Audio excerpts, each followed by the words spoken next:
Fala, galera, vamos dar sequência ao ciclo de debate promovidos pela agência OnStage, em parceria com a agência Olga e a HR Studios e Backline.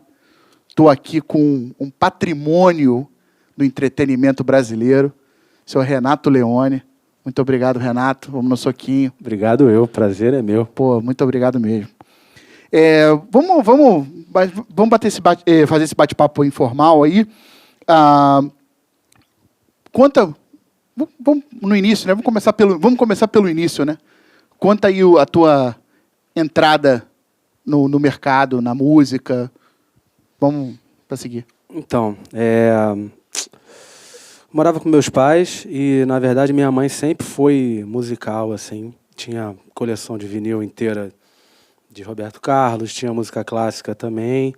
E eu lembro o primeiro CD, assim, que eu vi foi Vivaldi.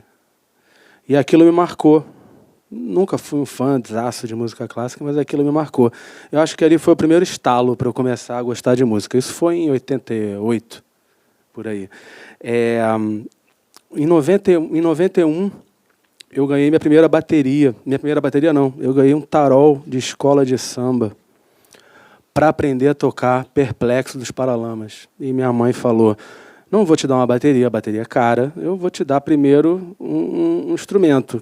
Eu falei, então eu quero esse instrumento aqui. E aí mostrei para ela o Baroni tocando Perplexo, que é uma introdução de caixa, né? E eu ganhei o tarol e comecei a tocar. E cada dia mais apaixonado por música e por Paralamas. Paralamas sempre foi uma referência para mim, Baroni sempre foi uma referência. E depois disso ela falou, acho que ele gosta mesmo e tal. Comecei a fazer aula na Arte Música, na Barra. Fiz aula com Ricardo Imperatori, que hoje toca no Monobloco. Fiz aula com Tucci, marido da Joyce, super de bossa nova e tal. E aí minha mãe me deu minha primeira bateria, uma Gope vermelha. Tem até uma reportagem, tem uma foto com ela na Música e Tecnologia, cara, demais aquela bateria. E montei minhas bandas e comecei a trabalhar de hold. Fui hold da cena carioca ali de 92 em diante. E ao mesmo tempo em que eu trabalhava com as bandas, eu ainda estava na escola.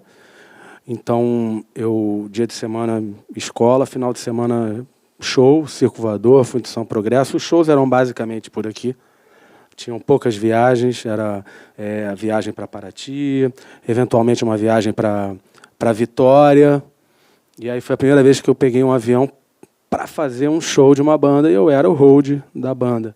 Era o Dread Lion. Eram 8 pessoas no palco, eu era o único hold. E a gente foi para Vitória. Foi a primeira vez, assim, né? Então, um garoto novo, eu tava, olha que barato, que máximo e tal. E aí eu fui hold de uma geração muito grande ali da década de 90, do Dread Lion, do Baia, do Zé Ricardo, Medusas Dreads, a Corda Bamba, Nada Pessoal. Assim, foi uma época de aprendizado muito grande. E aquilo realmente me fisgou. Eu nunca mais consegui desvencilhar da música. Só que eu nadava também. E eu nadava e era federado. Quando eu comecei a frequentar os shows e voltar para casa de madrugada, eu chegava em casa no horário que eu tinha que estar saindo para nadar. Desisti da natação e fiquei na música. De hold, montei algumas bandas. E em algum momento ali eu falei, olha, ou eu vou ficar por esse caminho de artista, de tentar ser artista, ou eu vou para cuidar dos artistas, né? Eu ainda não sabia o que era o cuidar de artista, né? Porque naquela época era tudo muito informal ainda, né? Então você tinha os próprios músicos, os próprios artistas, eles faziam muitas coisas. Um movimento que a gente vê um pouco hoje em dia, na década de 90, você tinha um amigo que era um empresário que tentava marcar o show, não era uma coisa profissionalizada assim e tal. E eu sempre vi aquilo, mesmo de hold, né? O trabalho de hold, para quem não sabe, você faz o setup inteiro dos instrumentos, né, para os artistas tocarem, e você presta a assistência para os artistas durante o espetáculo, né? Esse é o trabalho de roadie, né, que eles falam. Um pouco depois disso, eu sempre buscando conhecimento, sempre gostei disso, né? Fui fazer, literalmente, de cair de paraquedas, fui fazer monitor para o Guilherme Arantes no Canecão.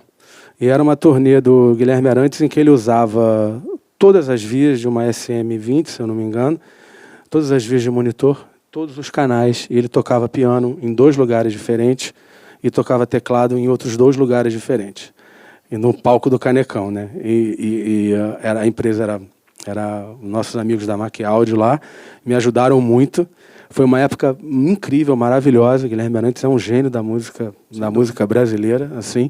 Aprendi muito, mas falei, olha, não é isso que eu quero fazer, né? Não é o técnico de monitor, vamos dizer assim. Quero continuar trabalhando com artistas, mas não especificamente na mesa de som ou na mesa de PA, fazendo som.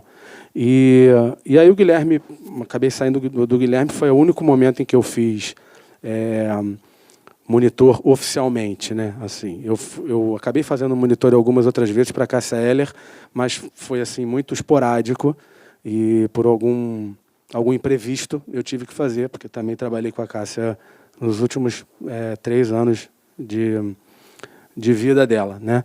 E sempre tentando conciliar colégio, faculdade, casamento, né? Tudo, porque essa vida realmente é cruel e se você não tem uma cabecinha no lugar assim, você em algum momento você dá uma pirada, né? Se perde, né? Se perde. E então só nessa ordem cronológica ali foram as bandas da década de 90 aqui na cena carioca e montei 2 bandas, tive 2 bandas, toquei com 2 bandas, gravei 2 discos com bandas também, mas em algum momento eu falei, olha, não vou mais seguir sendo artista, vou continuar me especializando dentro da estrutura e do organograma de uma gig, né? de uma estrutura de uma banda, de um artista, né? Vamos dizer assim. Mas era informal, sempre foi informal. E procurei estudos, fiz IATEC, fiz áudio no IATEC, fiz acústica, fiz uma porção de coisa, mas especificamente o curso de produção executiva, de agenciamento. Agenciamento a gente nem praticamente tem um ou outro hoje, mas produção executiva, isso não existia antes. Então você tinha que ir aprendendo. Eu sempre fui muito fã do mercado americano, né? Da maneira como o americano faz entretenimento, né? Não tem comparação, o americano faz entretenimento como ninguém, né? A estrutura deles funciona como uma estrutura certa, né? Então os impostos, os pagamentos, né?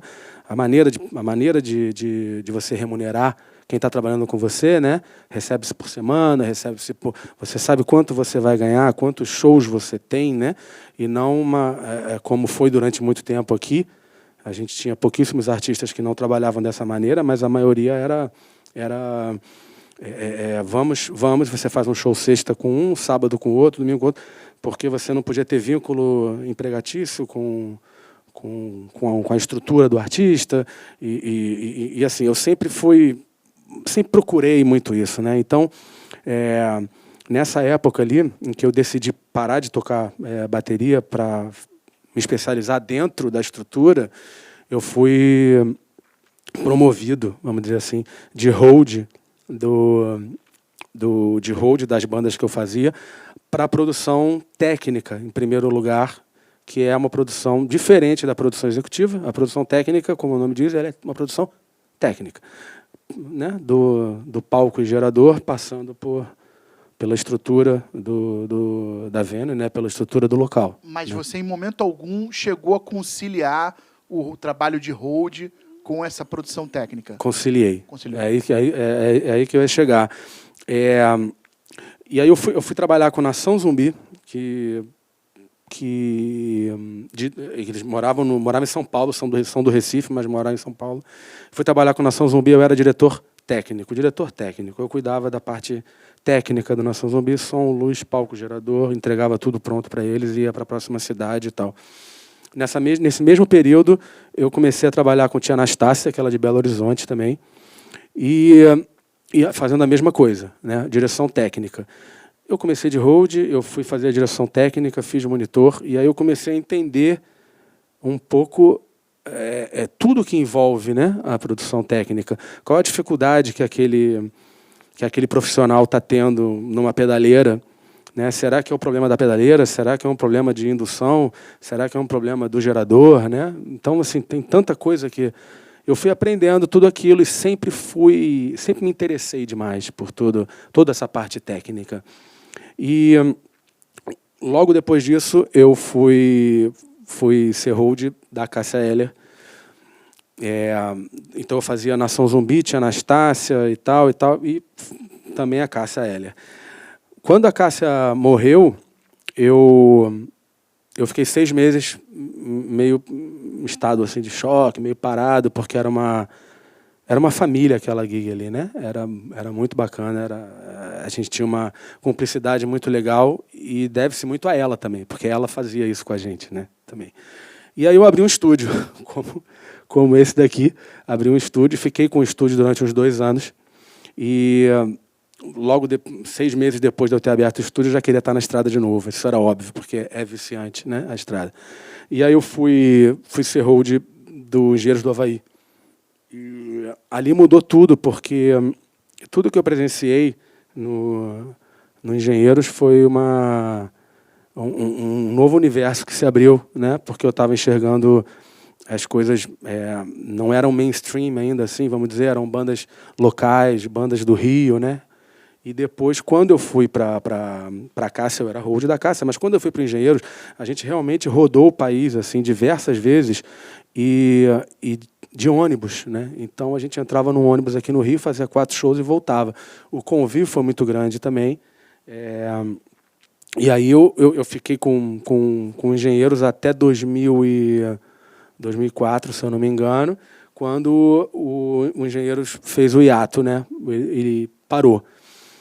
Em 2004, me chamaram para ser hold também da equipe do Lulu Santos, mas era para ser hold do Lulu, né? E para ser hold do Lulu você tem que tocar guitarra. Eu não toco guitarra, eu toco bateria, eu não sei nenhum instrumento harmônico, infelizmente.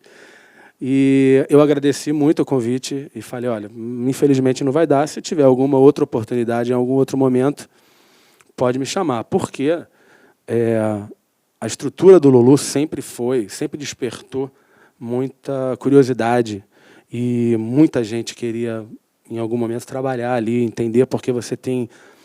o Lulu além do hitmaker que a gente sabe que ele é um gênio de perfeição. Foi com ele que eu aprendi a montar e entregar um espetáculo da melhor maneira possível. Assim. A gente uma vez estava num estúdio e ele falou, você já viu o Stop Making Sense do Talking Heads? Aí eu falei, não. Ele falou, é dever de casa. Quando eu vi esse DVD, eu entendi o que ele estava falando. Né? O David Byrne entra com um amplificador, não tem nada no teatro, nenhuma cortina, nada. É só o David Byrne com um amplificador e uma guitarra. Ele começa a tocar e as coisas vão entrando, como se fosse uma troca de palco em festival, que você arrasta um praticável para cá, arrasta um praticável para lá, solta um multicável e vai levando. Ele vai fazendo isso durante o show do Talking Heads. No final do show, na antepenúltima música, o palco está pronto. Genial. A última música é a desmontagem disso tudo. Olha só, não é mentira, eu fico arrepiada. Não é mentira. Ele vai, desmonta tudo, fecha a guitarra dentro do case, pega o amplificador e sai do palco. Ele montou um show durante o show dele. Ali, impressionante, maravilhoso, enfim. E aí me chamaram de novo para entrar para a equipe do Lulu como hold também de bateria. E aí, olha, vagou, tem uma vaga aqui para ser hold de bateria. Falei, agora sim, eu topo, claro, vou. Eu entrei, comecei a fazer um hold de bateria do Lulu e a posição de produção técnica, de direção de palco, ficou vaga um mês depois de eu ter entrado. E aí eu acumulei as duas funções. Então eu montava a bateria, na verdade não montava, eu chegava primeiro de todos e conferia tudo, né?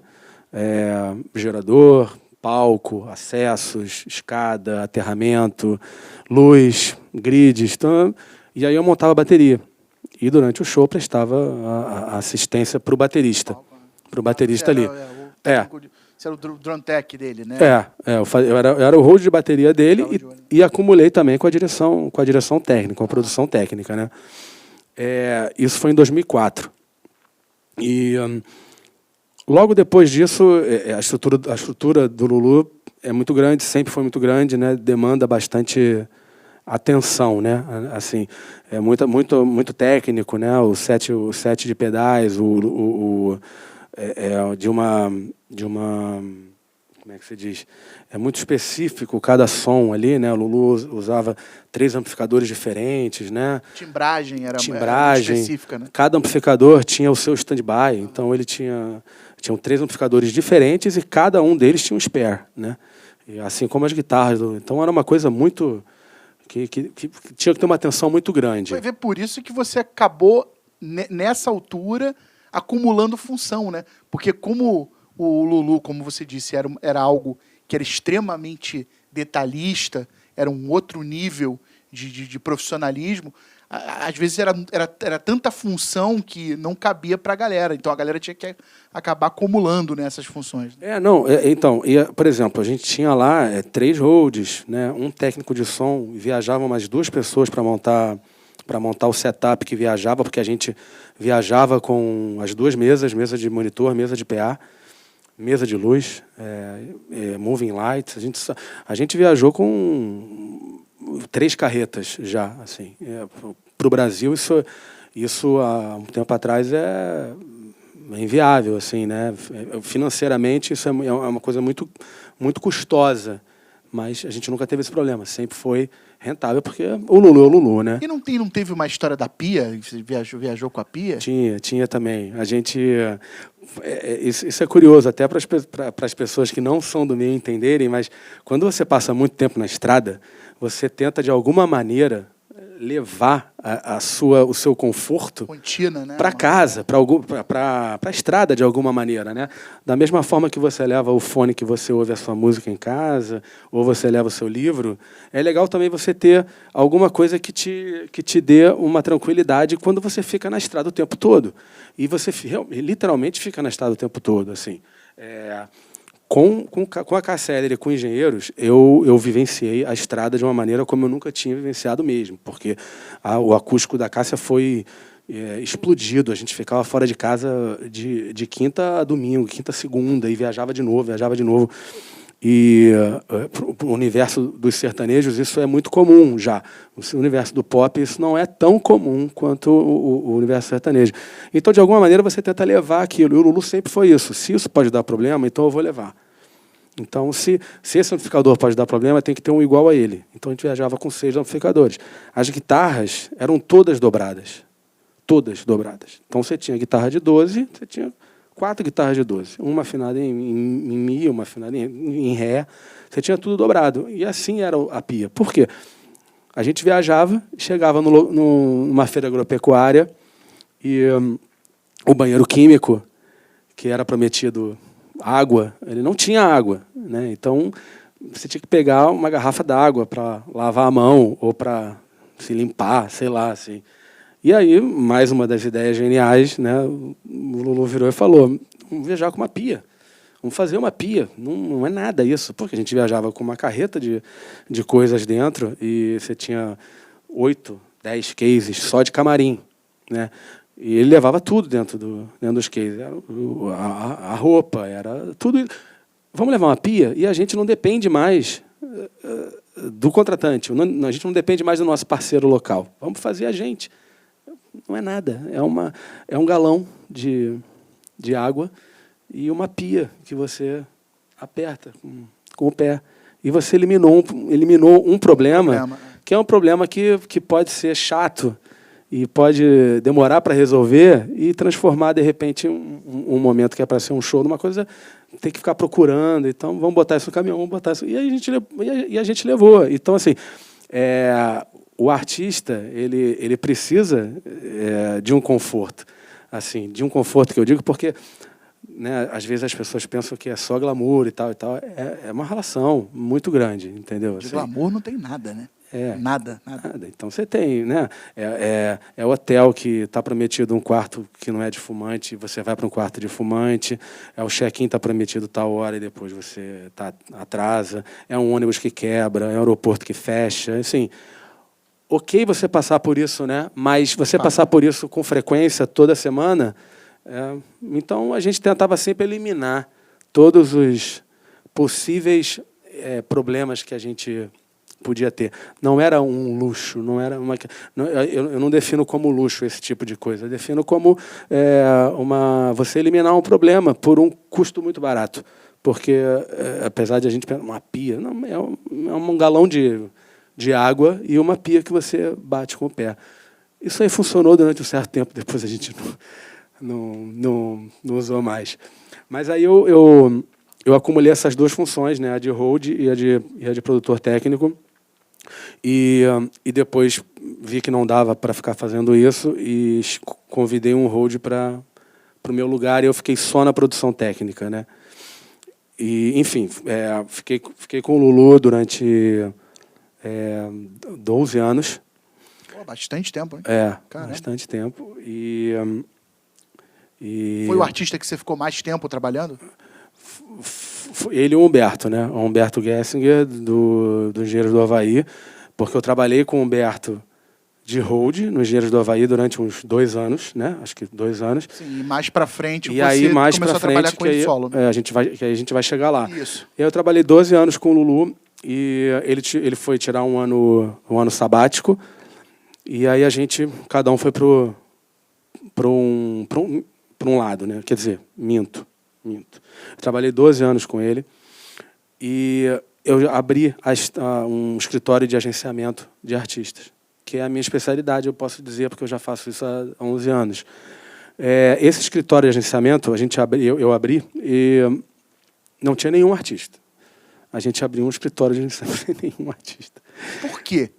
Por que vocês tiveram esse clique do tipo... Não, vamos a gente começar a agenciar isso mesmo. Qual foi o motivo? Eu acho que foi um pouco o cansaço que eu enxergava, mas cuidado com as palavras, mas um pouco o cansaço que eu enxergava a falta de carinho e a falta de cuidado com as equipes técnicas, né? Na verdade, assim, eu comecei na equipe técnica. Eu carregava os cases no Circo Voador, na Fundição Progresso, de bandas da cena carioca. Eu era o único hold. Eu tenho um carinho e um enorme pela graxa. Eu sou da graxa. Eu uso preto praticamente todo dia. Não quer dizer que eu tenho um escritório, que eu sou empresário, que eu tenho um carinho enorme pela graxa. E eu acho que foi um pouco isso, assim. Foi um pouco a falta de cuidado, a falta de atenção com as equipes técnicas, né? Assim, e isso me deu uma vontade de dar um passo maior. Eu sempre fui dando uns passinhos assim.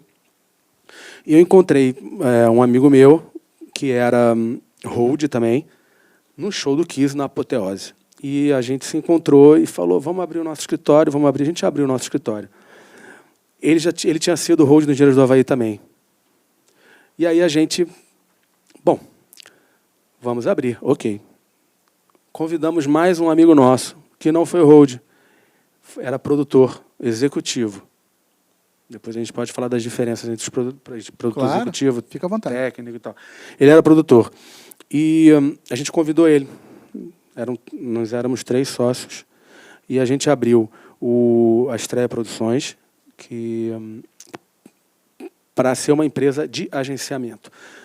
Vários artistas passaram por lá, vários artistas pequenos, alguns, enfim, fizemos alguns lançamentos e tal, mas quando o Humberto, que tinha entrado em recesso com engenheiros há uns anos atrás, resolveu voltar, mas não com engenheiros, e sim com uma carreira solo, ele procurou a gente. E como os três tinham trabalhado no Engenheiros, ele achou conveniente também, né? Porque os três já me conhecem, e a gente começou a trabalhar com ele num projeto chamado Pouca Vogal. Renato, então, antes da gente seguir para essa parte dos artistas, como funcionava a parte estrutural da estreia? Como era dividido entre vocês três toda essa parte estrutural, toda a parte técnica da produtora? Então, a gente abriu a estreia em 2010. Em 2010, eu trabalhava exclusivamente com o Lulu. Eu comecei a trabalhar com o Lulu em 2004, né? E até porque não tinha mais tempo, não dava tempo de fazer mais nada, assim. Era uma dedicação exclusiva. Então, a gente abriu a estreia, mas eu continuei viajando com o Lulu, que não tinha nada a ver com a estreia até então, né? Depois, o Lulu foi para a estreia para a gente representá-lo, agenciar, fazer o agenciamento e representar comercialmente o Lulu. Mas até então ele não estava. Eu viajava com o Lulu ainda, e a gente tinha estreia, produções. Quem tocava o Humberto Gessinger era o meu Márcio e o Wilson, meus sócios lá. E diversos artistas foram passando, né, pela estreia, e aí a gente ia dividindo, né? Eu viajava com um determinado artista, o Márcio viajava com outro, o Wilson viajava com outro. Cada um com a sua característica, vamos dizer assim, com a sua função. Mas sempre foi dividido por artista, vamos dizer assim, né? Quando a gente teve uma época que a gente estava com um cast muito grande, e aí a gente cada um cuidava de 2 artistas. Qual foi o maior cast de vocês? O maior casting foram 7 artistas ao mesmo tempo. Você acha que isso foi o ideal para uma pessoa que está querendo abrir uma agência, uma produtora? O que você acha? Qual é a dica que você dá? Porque a gente sabe que, às vezes, menos é mais, né? Então, você tem um cast imenso, você tem um monte de artistas, mas você não dá a devida importância para eles porque você está simplesmente tomado de trabalho. Por mais que você tenha outras pessoas trabalhando com você, você não tem tempo. Então, assim, para você, o ideal para você poder cuidar de forma igual e dar a importância, que foi o motivo principal que vocês montaram a estreia, qual o número de artistas que você acha que é bom para dar essa importância que te motivou a abrir a estreia? Eu acho que antigamente era um pouco diferente, porque os cases de sucesso, os cases antigos eram um empresário para um artista, um empresário para 2 artistas no máximo. O mercado mudou, o esquema não é mais assim. Hoje em dia temos empresas com diversos sócios, né? Então, hoje em dia você tem um artista que tem 8 sócios cuidando dele. Um departamento de comercial, um departamento de marketing, um departamento de redes sociais, um departamento de captação. Então, assim, e a gravadora, eventualmente, também. Então, eu acho que não existe um número certo, né? E também depende muito do seu relacionamento com o artista. O artista, para mim, sempre foi um relacionamento pessoal. E nunca foi um relacionamento estritamente profissional. Você cria um vínculo e você cria uma afeição muito genuíno, assim, sabe? Eu posso até posso estar sendo um pouco ingênuo, mas eu sempre fui assim, porque eu vim da música.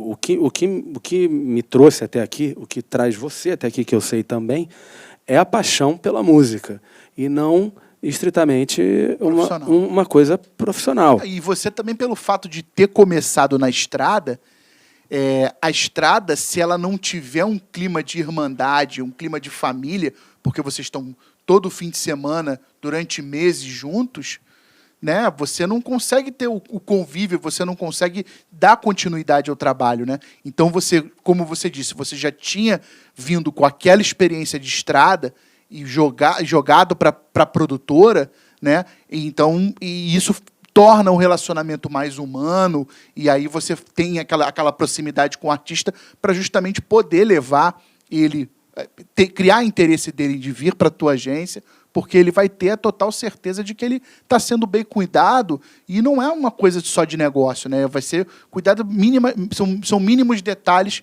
que te fazem chamar atenção para você continuar ou então entrar no teu novo empreendimento, né? Não, então, é exatamente isso. Não é só profissional. Você cria um relacionamento pessoal muito grande. A frustração de um show ruim não é só dele. Ele está ali na frente, né? É claro, o primeiro impacto é para ele. Mas todo mundo que está atrás sofre muito com algum problema, entendeu? Seja um problema técnico, seja um problema de venda de ingresso, seja um problema de ordem pública, enfim, qualquer problema. Quem está ali na frente, no microfone, é a primeira pessoa a tomar esse impacto, mas toda a cadeia atrás sente. E isso sempre me tocou demais, porque eu venho da graxa. Então, desde a primeira guitarra que deu defeito no Circo Voador, em 1992, até hoje, cada coisa que acontece, você sente também. Cada frustração você sente. Então, eu acho que não tem um número certo. Eu acho que tem uma balança. Essa balança tem que ser... ela é sutil, você tem que respeitar essa balança também. Nós éramos 3, tínhamos 6 ou 7 artistas. E logo depois a gente achou que, com 6, 7 artistas, não estava funcionando como a gente achava que devia fluir um negócio. Porque é um trabalho, todo mundo precisa ser rentável, precisa ser financeiramente saudável para todo mundo que está ali dentro. E o relacionamento precisa ser um relacionamento sadio, né? Sadio, genuíno, né? Também assim. E a gente optou por uma redução do casting, e isso foi um impacto financeiro muito grande, mas foi um impacto válido e saudável, né? Vamos dizer assim. Eu acho que não tem um número exato. Eu não tenho uma dica para dar de um número exato. Eu acho que depende muito da estrutura, do relacionamento e das ambições de cada um. Olha, eu sou um artista que eu tiro 6 meses de férias. Se você tira 6 meses de férias, durante esses 6 meses, eu não tenho movimento. Eu preciso de alguma outra parceria, de alguma outra fonte, de alguma outra sociedade, de alguma outra coisa para suprir esse intervalo. É um caso. Não, eu faço show de janeiro a janeiro, não tiro férias, eu não sei o que, eu quero uma dedicação exclusiva. Ok, vamos dedicação exclusiva, então vamos conversar, vamos chegar num acordo que seja saudável para todo mundo. Não tem regra, né? A gente não é uma ciência exata aqui, né? Não depende muito de vários fatores, eu acho. E tem muito artista novo que, na época, veio até vocês, e aí vocês falaram, putz, não, vamos seguir com o que a gente tem. Teve essa procura de artistas novos que ouviram falar da estreia e foram procurar vocês resolveram abraçar algum artista novo, ou vocês preferiram ficar com aquela galera que vocês já estavam acostumados, que já tinham uma história na música, né? Já tinham uma carreira, né? Então, desde o começo, sempre foi artista novo. A gente sempre teve artista novo.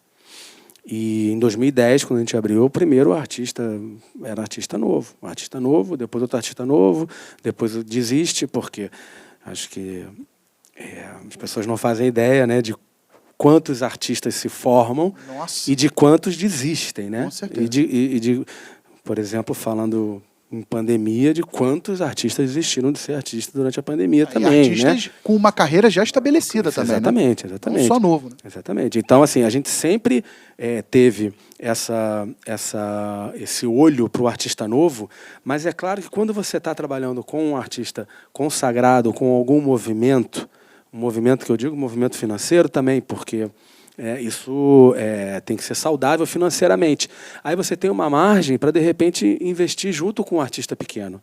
Então, a gente sempre, não vou dar nomes, mas a gente sempre teve artistas pequenos e artistas médios. Nos últimos 3 anos, a gente trabalhou com artistas muito grandes, assim, e aí a gente tinha um artista médio, não tinha um artista pequeno. Mas te digo que em 10 anos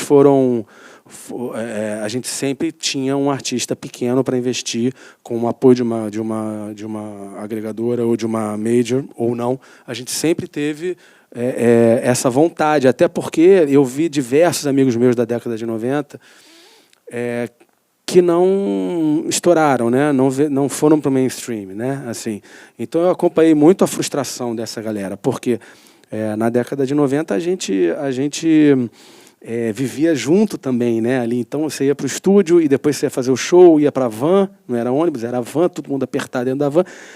E aí, muita felicidade de lançar um CD e uma expectativa enorme de ir para uma gravadora. Na década de 90 isso ainda era importante. E você via a decepção quando aquilo não acontecia. Então, assim, eu sempre quis dar oportunidade para artista novo, para artista iniciante. Mas, para você fazer isso, você precisa de um respaldo atrás, né? Não dá simplesmente para você, de uma hora para outra, sem nenhum tipo de suporte financeiro, vamos dizer assim, você investir sozinho a sua vontade. Não quer dizer, eu não estou querendo dizer que é necessário um investimento muito alto para você se tornar um artista. Não é isso que eu estou dizendo. Não é isso mesmo. Não, isso não é uma regra. Isso não existe.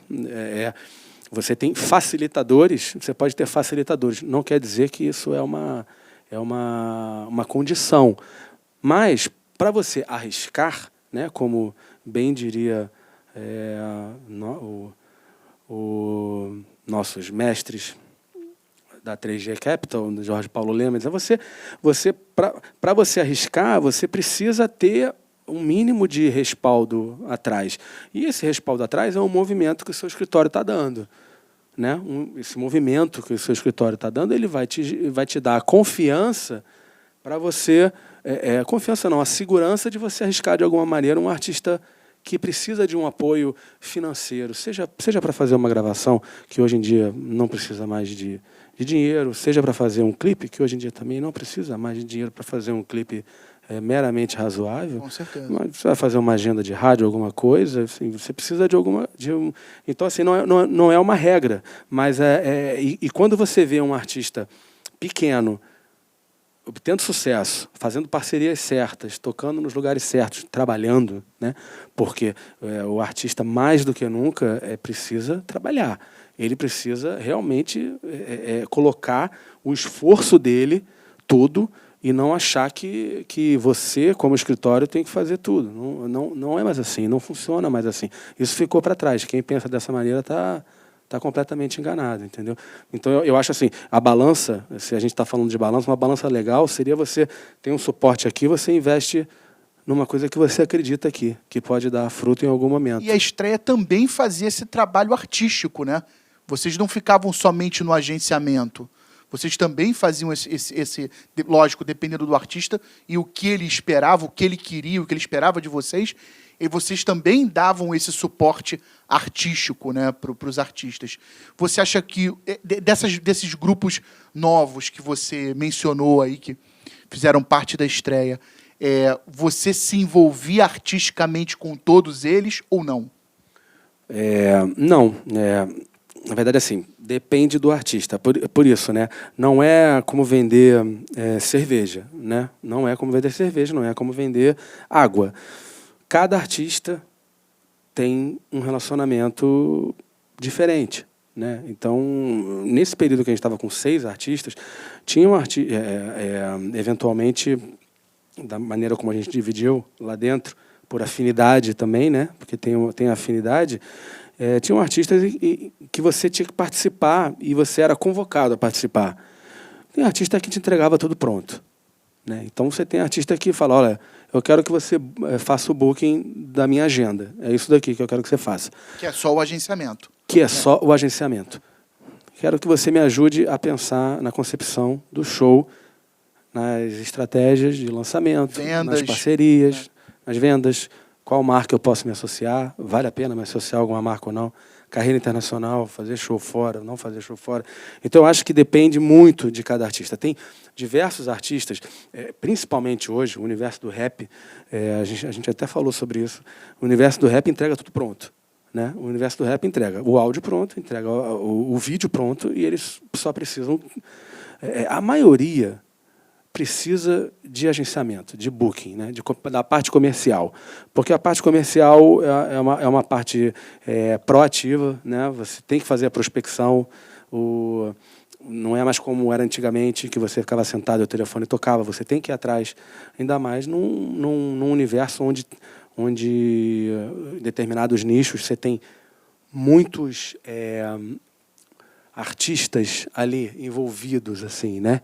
Então você realmente precisa ser mais proativo. E eu acho que os artistas mais novos da geração mais nova, da geração mais nova, eles são proativos, entendeu?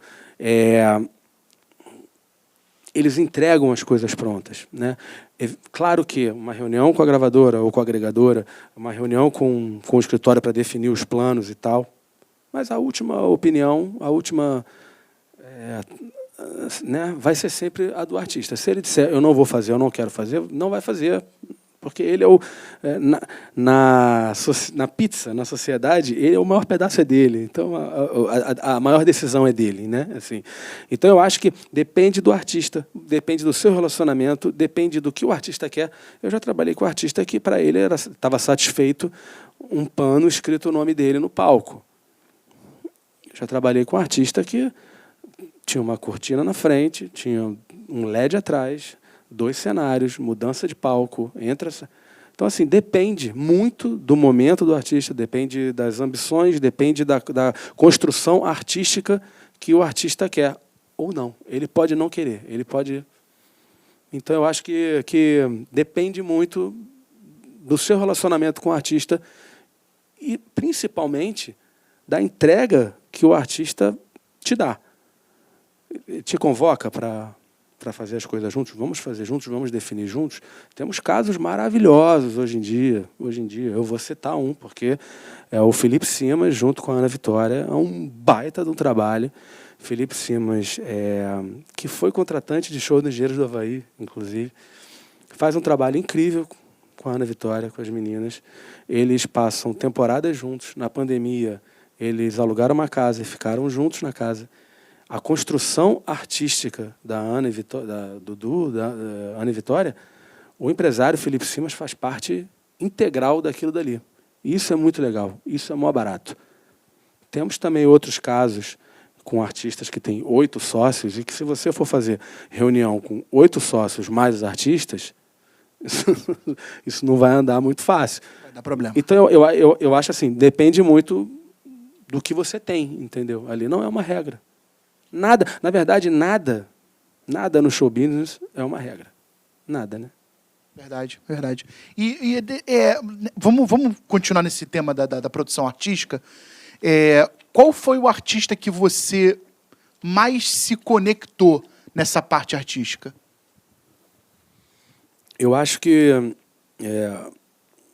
o artista que eu me relacionei mais, que eu tive uma entrega muito grande, o artista que eu aprendi, né, assim, muito mesmo, o Lulu, né, até porque eu trabalhei com o Lulu 14 anos, né? Então, foram 12 12 e mais 2 que ele ficou na estreia. Foram 12 na equipe técnica dele, né, equipe técnica, produção técnica e produção executiva, e depois os últimos 2 ou 3 anos em que ele foi para a estreia como artista da estreia. Então, eu era o empresário dele, né, lá. O Lulu entregava muita coisa pronta também. As concepções do Lulu, então, ele entregava muita coisa pronta. Então, assim, o Lulu foi o artista que eu aprendi mais nessa parte conceitual, tal. E o Humberto, que é o artista que eu trabalho há 10 anos, há 11 anos como escritório dele, como escritório em que ele a gente cuida da carreira dele, e eu fui road dele também. Em 2002. Então, assim, o Humberto e o Lulu foram os artistas que eu tenho, né? O Lulu não mais, mas o Humberto até hoje, que eu tenho uma admiração e uma gratidão, né, muito grande. E na parte artística, como você perguntou, são completamente diferentes e espetaculares. Assim, cada um no seu lado artístico é espetacular, entendeu?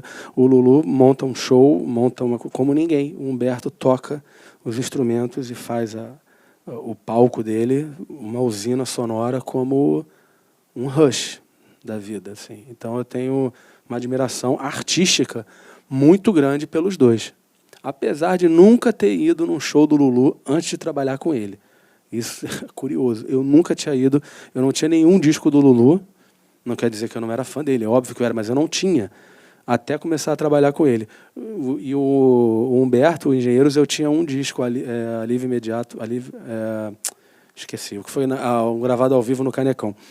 Então eu tenho uma relação artística que eu aprendi a enxergar, que eu devo muito a esses dois. Demais, assim. E para você,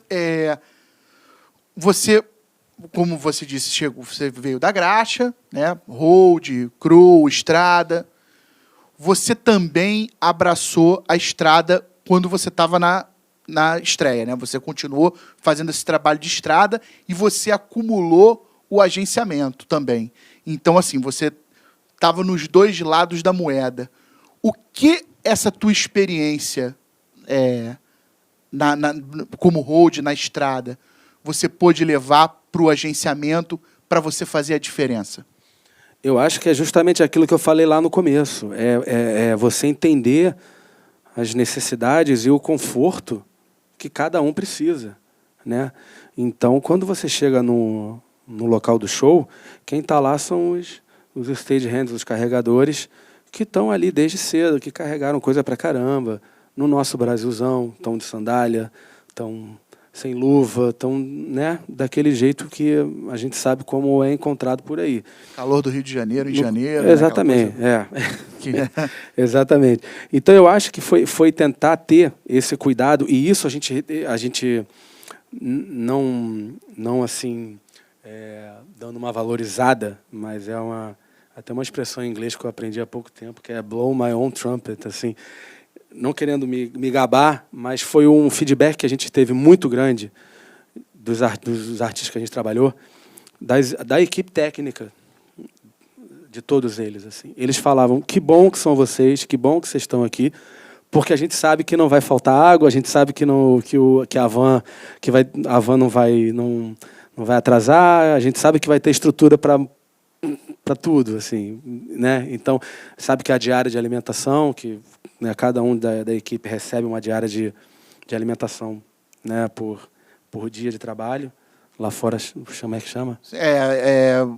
Tem buyout. Né? Buyout, Então, assim, a gente sabe da importância de receber a diária de alimentação logo quando eles chegam para montar, porque cada um faz com aquela diária de alimentação o que bem entender. Se quiser comprar uma marmita, compra. Se quiser ir jantar, você faz o que você quiser. $10, você gasta 3 inteira com cachê. Inteira com cachê. E assim, essa preocupação, né, é um detalhe.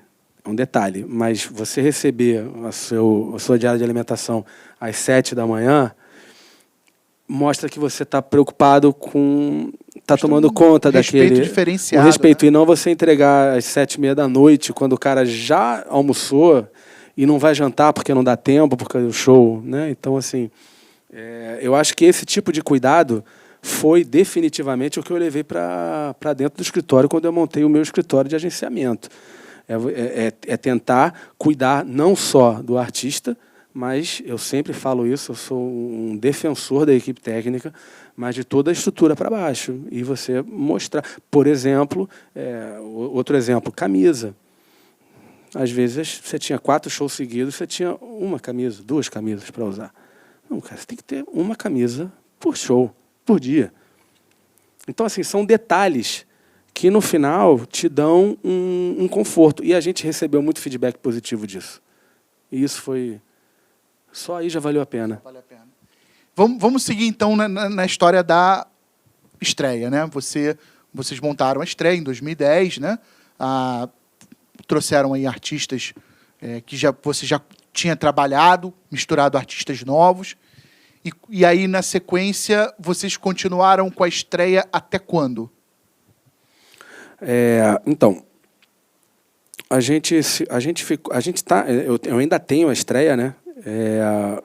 E hoje a gente só tem o Humberto Gessinger, porque eu estou procurando outros caminhos, né, também, e um deles é ter sido convidado para entrar na OnStage, que foi vai falando mais, foi uma surpresa muito grata e uma das melhores notícias que eu tive dos últimos meses. Que bom. Foi isso, eu realmente foi uma surpresa para mim. Mas eu ainda tenho a estreia, o Humberto ainda é artista da estreia, a estreia ainda funciona, basicamente para o Humberto, assim, entendeu? Por que vocês decidiram chegar ao ponto de ficar somente o Humberto? Eu acho que há uns anos atrás a gente estava muito cansado, e 3 sócios para 7 artistas, e talvez tenha sido um pouco, não vou dizer imaturidade, mas vou dizer falta de percepção nossa de que era muito, e artistas grandes, né? Tinha artistas muito grandes na época, e eu acho que isso deu uma cansada, assim, também. E aí agora eu comecei a me interessar por outras frentes, né? Pelos shows internacionais, que foi o que uniu a gente. Exato, também. Exato. E era mais uma vontade minha, sempre foi uma vontade minha, nunca foi uma vontade tanto da estreia dos meus sócios, era mais uma vontade minha. E então é isso. Tá. Então, aí você manteve Humberto, continuou trabalhando com ele, tal. E aí vamos seguir naquele contato com a OnStage. Como começou esse contato? Eu comecei a me interessar em fazer os shows internacionais, até para dar uma olhada para outra direção, para outro lado, e fui procurar quem estava produzindo um show, acho que era do Glenn Hughes, se eu não me engano, o que me trouxe ao Felipe. E a nossa ligação, nossa primeira conversa no telefone foi incrível, porque eu falei para ele a minha história, o que eu fazia, né, e tal, e o que eu estava buscando. E eu falei uma coisa para ele que eu acho que a gente brinca até hoje com isso. Vamos fazer várias pizzas, né, e dividir essas pizzas para a gente, né, assim, de uma maneira. E não entrar num leilão, né, como é o nosso mercado, infelizmente. Nosso mercado, não digo infelizmente, mas nosso mercado é assim. Ele funciona como um leilão, principalmente os shows internacionais, né? Isso não é segredo para ninguém. E aí eu conversei com ele e falei, vamos fazer junto as coisas, então. Ele me ligou, vamos fazer junto e tal. Ali você já deu para perceber que não ia ser só aquilo, ia levar a gente para algum lugar. Enfim, eu comecei a mexer com isso, e aí a gente foi fazer o show do Eagle Eye Cherry. Aí eu falei para a gente fazer junto. Depois a gente foi fazer 2 masterclass do Phil X, guitarrista do Bon Jovi aqui. Sim. Você estava com a gente também. Inclusive foi o primeiro show da OnStage que eu fiz parte. Olha aí. Eu trabalhava com o Felipe, a gente trabalhava com o Felipe, trabalhava junto, né? Em vários eventos antes disso, o Felipe montou a OnStage, né? E aí acabou que vocês começaram a fazer shows e tal. E aí em 2018, foi uma época, para mim, que eu quase resolvi desistir. E aí um dia eu liguei pro Felipe, eu estava com uma ideia de trazer uma banda, de fazer uma turnê, e eu já estava acompanhando o trabalho do Felipe pelas redes sociais, e aí eu fiquei bastante interessado, né? Fala, legal, vou bater um papo com ele. A gente sentou, bateu um papo, lógico, sempre cumilança, né? Vem sempre junto com os projetos e tudo. E aí ele me chamou para fazer parte, né? Ele precisava, o trabalho não estava dando só para ele, para a Natália, né, também.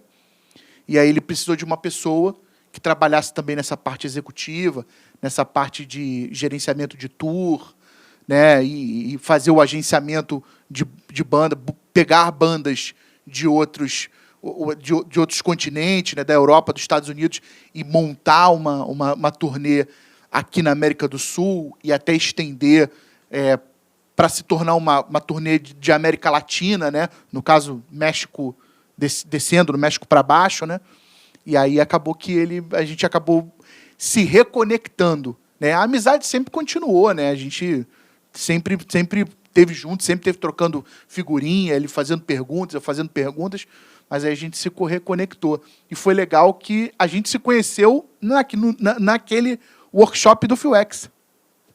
Porque ele tinha me falado, eu tenho um novo parceiro, eu tenho Renato Leone. Eu falei, pô, legal. É verdade. Então, aí acho que foi o Glenn Hughes, né, que foi um baita show, foi maravilhoso, eu adorei. Eu não conhecia que ele tinha uma carreira solo e eu não associei do Burn com ele e tal. E eu saí de lá chocado. Living Colour, E aquele show, inclusive, do Glenn Hughes, era um show de retorno ao Deep Purple. Era um show que ele estava fazendo uma coisa, uma volta à fase clássica dele, né? Onde ele apareceu para o mundo. Né? Apesar dele ter começado no Trapeze, foi o Deep Purple que projetou ele mundialmente. Ele estava ali prestando um tributo a essa época, né? Então, putz, melhor impossível, né? E aí, assim, deu para perceber logo de cara que não ia ser uma coisa esporádica e que não ia ficar só ali. Porque, não preciso nem dizer, mas o Felipe é um cara incrível, Natália é uma pessoa incrível, você é incrível. Assim, parece que as coisas, quando conspiram, elas realmente né, traz assim pro... A facilidade de acontecer é muito grande. A facilidade de acontecer à vontade, mas como o nosso mercado da música, ele precisa de paixão, ele precisa de tesão, ele precisa de vontade, ele precisa de gente que trabalhe com música, que goste de música, independente do seu estilo, independente do estilo musical, mas precisa ter paixão pelo negócio, assim, né? Na verdade, qualquer trabalho deveria ser assim. Sim. Mas a música tem mais a facilidade de trazer esse tipo de coisa. É assim, do tipo, você trabalha com isso e você ouve música, né? Assim, então... então fizemos o show do Eagle Eye Cherry, só fizemos o Circo Voador. Foi ótimo. Acho que foi... A gente tirou de casa uma geração que me parecia carente por algumas coisas, né? A Rádio Cidade foi muito parceira, muito legal. Toca muito o Eagle Eye Cherry até hoje. E eu achava que faltava esse tipo de incentivo para as pessoas saírem de casa, para nossa geração sair de casa para ver um show. Um show que começou mais cedo, um show que a gente tentou organizar as filas, os acessos, alimentos e bebidas, tudo assim, para um horário e respeitando a idade de uma geração que queria ver aquele... E o cuidado que eu vi do Felipe, da Natália fazendo aquilo, eu falei, olha, vamos continuar, porque vai ter mais coisa aí. E a gente começou a se falar muito, prospectando muita coisa, muitos shows para depois. Fizemos os 2 Phil-X e logo depois, né, aí já foi tudo que a gente estava... a gente tinha show marcado do UFO, foi adiado, tinha muitas coisas andando, né, que foram adiadas também pelo momento que a gente está vivendo. E aí ele teve o convite para eu entrar para um stage e eu amei, porque é exatamente por isso que eu estou falando. Tudo que já fizeram me chamou muita atenção. Tudo que eu não fui em diversos shows, mas eu ouvi comentários muito bacanas assim dos shows que um stage já fez, entendeu? Então caiu muito bem esse convite para mim. Eu fiquei muito muito satisfeito, porque me abriu um lado em que eu ainda não era tão familiarizado, né? Que é a parte executiva, a produção executiva. Não. Na verdade, a parte de shows internacionais. Assim, entendeu? Sim, assim, entendi. A produção executiva, né, é uma coisa que já está ali você acabou fazendo na também, veia. Mas eu digo mais a parte dos shows internacionais mesmo, que é uma coisa que eu não faço. Sou consumidor assíduo de shows internacionais, vou em todos aqui e viajo para fora também, uma vez por ano para ver. Agora não, mas uma vez por ano para ver algum festival, escolho algum festival e vou ver. Então, eu acho assim, sou um apaixonado por música, trabalhei com música a minha vida inteira e que ótimo, que maravilha, fui convidado para continuar trabalhando com música em uma outra área. Perfeito, né? É perfeito isso, né? E você, na OnStage, você vai trabalhar somente com isso ou você vai continuar desenvolvendo alguma coisa que você fazia na estreia? Eu acho que a parte de agenciamento, né, que a estreia tem e ainda tem, né, a estreia é uma empresa, um escritório ativo, está muito vinculada ao Humberto ali, nas coisas do Humberto. E a OnStage me abre uma outra frente para um outro mercado, que não são concorrentes, são coisas completamente antagônicas, eu digo assim. Cada uma é para um lado. Assim. E na captação de shows internacionais, cada vez mais relevante para um mercado que eu, como consumidor, estava sentindo falta. Então, eu acho que a gente vai somar ao invés de dividir. Sabe como é que é? Sim, sem dúvida. E agora você vai sair do Brasil, né? Você está indo morar nos Estados Unidos e você lá vai captar algumas coisas. O que você acha que você pode trazer para OnStage em termos de captação, artistas e tal, para a agência? Então, eu acho que lá vai funcionar como um facilitador, na verdade, né? Porque aqui somos uma agência, a OnStage é uma agência com um currículo já, né? Com um portfólio bacana, e eu acho que lá você tem ainda mais essa relevância, né? Porque você vai... Da maioria das vezes, você sabe melhor que eu isso, como é que funciona, né? Temos agências internacionais gigantescas. Você tendo um representante lá, sentando direto para negociar... O cara a cara, no telefonema, ele já faz uma diferença. Né? Então, assim, teremos a OnStage vai ter uma base nos Estados Unidos daqui a pouco, entendeu? Então, isso para a gente vai ser muito bacana, né? Eu digo. Roberto Medina foi a Los Angeles negociar com James Taylor a primeira vez ali. Isso é importante, né? Isso ainda é importante. Não pode ficar só preso a um WhatsApp. E a gente vai ter uma base lá. Espero eu tenho certeza, vai ser um facilitador de relevância e, na verdade, de confiança, né? A confiança que a OnStage já tem, que ela construiu, eu acho que um representante lá só vem, sabe, corroborar isso, assim, só vem dar cada vez mais certeza de que é uma empresa sólida, uma empresa que trabalha direito, que faz as coisas, e agora com um lugar nos Estados Unidos que vai facilitar a comunicação para os artistas descerem para cá também, entendeu? E junto com o seu anúncio, a OnStage ela também decidiu expandir, né?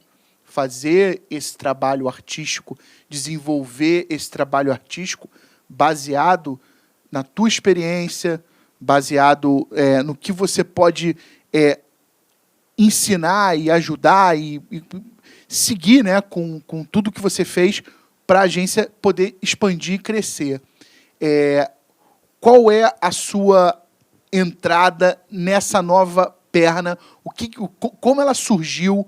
O que você espera poder contribuir para a gente poder, para a gente, que eu falo, nós da OnStage, para a gente poder contribuir e crescer mais ainda nessa nova experiência que a gente vai desenvolver aí 2021, 2022?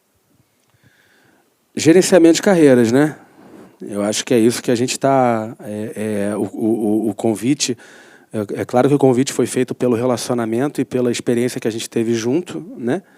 E somar as forças e somar o que cada um tem de mais bacana, de mais interessante, né? Eu aprendi já muito com vocês, com essa parte internacional, né? Como funciona. E eu acho que agora é a minha vez de tentar mostrar alguma coisa, como funciona, ou como deveria funcionar o gerenciamento, o agenciamento de carreiras, a produção artística de representação de um artista mesmo, né? Porque a OnStage promovia shows internacionais, né? Era isso, assim, vamos dizer. A OnStage agora está abrindo uma frente para agenciamento e gerenciamento de carreiras também. Pretendo contribuir com isso também. Beleza, legal. E, assim, você, né, voltando ao assunto, o que te empolgou, né, agora de uns tempos para cá, foi esses shows assim, internacionais, né? Trabalhar com bandas internacionais. Você fazendo uma base de comparação com o que você vivenciou, o que você viveu, vivenciou na época, que você trabalhava somente com artistas nacionais, quais são as diferenças que você viu dessa época para agora, com essa parceria com o OnStage nos shows internacionais? Eu acho que, primeiro de tudo, é a logística, né? Assim, de artistas internacionais virem para cá. Não é uma coisa tão simples. Então, por exemplo, eu preciso fazer um show de determinado artista em Rio Branco, no Acre. Não arrumei um parceiro local lá. Eu posso muito bem fazer o show, eu mando alguém para lá, eu vou para lá, contrato a casa, boto para vender, vou na rádio, faço a divulgação, faço marketing e tal, ok. Um artista internacional é completamente diferente, né? Não é dessa maneira como funciona, né? Eles precisam, e como a gente está na América do Sul aqui embaixo, eles precisam de uma rota para fazer. Isso aqui no Brasil, o que eu estava acostumado, não era assim. Diversas vezes eu já fui para Belém, por exemplo, fiz um show e voltei. Quando o certo seria eu fazer Belém, Manaus, Rio Branco, Roraima, uma coisa assim. Então eu acho que essa parte da logística foi uma coisa que me chamou muita atenção. Muito difícil um artista internacional fazer um show no Rio e voltar, não é muito assim. Você sabe melhor do que eu isso. E se isso acontece, tem que ser uma quantidade de dinheiro exorbitante para o cara poder pegar um voo de 12 horas, 13 horas para descer e subir, ficar aqui, sei lá, 3 dias, que seja o dia para ele chegar, para ele descansar da viagem longa, no dia seguinte tocar e no dia seguinte ir embora. Então, a logística... A logística foi uma coisa que me chamou a atenção no primeiro momento, né? Assim, de entender. Só para dar uma ilustrada, teve uma época também que eu trabalhei na produção executiva de shows internacionais aqui no Rio também. E eu era contratado por uma determinada empresa. Verdade. E aí eu fiz alguns shows. A Iron Maiden 2 vezes, o Peter Frampton, Bob Dylan, fiz alguns shows. E ali eu já aprendi também em relação à necessidade de equipamento, né, deles também, o que eles trazem, o que eles não trazem. A corrente da gente aqui, corrente de eletricidade, de energia, é diferente da corrente deles, né? Tem até um caso curioso pra caramba que eu vou falar rapidinho. Iron Maiden na arena. E aí eu não estava achando eu não lembro o nome agora, um conversor. A Iron Maiden trouxe a central deles de monitor e de PA, e ele precisava ligar na energia. E eu não lembro o nome agora, esqueci. essa peça não tinha essa peça lá. E aí, o técnico de áudio deles me chamou embaixo do palco e abriu o case deles, assim. Era um case, uma parede. E aí ele me mostrou e estava Austrália, Nova Zelândia, Europa, Japão, China, Estados Unidos, América do Sul, Brasil. Assim. Ele tinha o adaptador para o mundo inteiro. Justamente, voltando naquele assunto da pia, para ele não ter que depender de ninguém. Exatamente. A peça estava lá, inclusive, mas ninguém estava. Alguma coisa aconteceu, ninguém estava achando. Ele foi, pegou a peça, ele me mostrou no case, que ele queria me mostrar que ele tinha. Pegou no case e ligou lá, ou seja, ele não dependeu de ninguém. Ele ia sair daqui, carregar o avião e ia para a Austrália. Se não tivesse a peça, ele ia ter a peça lá também. Exatamente. O cara já está adiantando o lado dele, né, também, né? Ainda mais o Iron Maiden, que é uma banda que tem uma quantidade de turnê absurda e passa pelos mesmos territórios várias vezes até no ano, né? O cara já se prepara, né? Falando um pouco sobre o que você perguntou também, uma outra coisa que eu comecei a perceber quando eu fiz esses shows era que eles chegavam aqui para fazer um show, mas eles já estavam na estrada há 3 meses. A gente no Brasil não tem isso, né? A gente no Brasil, a gente sai numa quinta-feira, faz 3 shows e volta para casa. Sai, faz 3 shows e volta para casa. As turnês internacionais não são assim. As turnês internacionais, você sai da Europa e vai para a América do Norte e fica 2, 3 meses rodando a América do Norte. Dentro de ônibus, na maioria das vezes, porque as estradas são maravilhosas, os ônibus são incríveis e tal. Na Europa também. Na Europa também. Isso é uma coisa que eu percebi muito também. Eles chegavam aqui, já estavam fora de casa há meses. Então, assim, o relacionamento interpessoal, o relacionamento dentro da gig, o relacionamento entre a crew toda, né, todo mundo que está viajando, que a gente sabe que são sempre mais de 60 pessoas, né, viajando.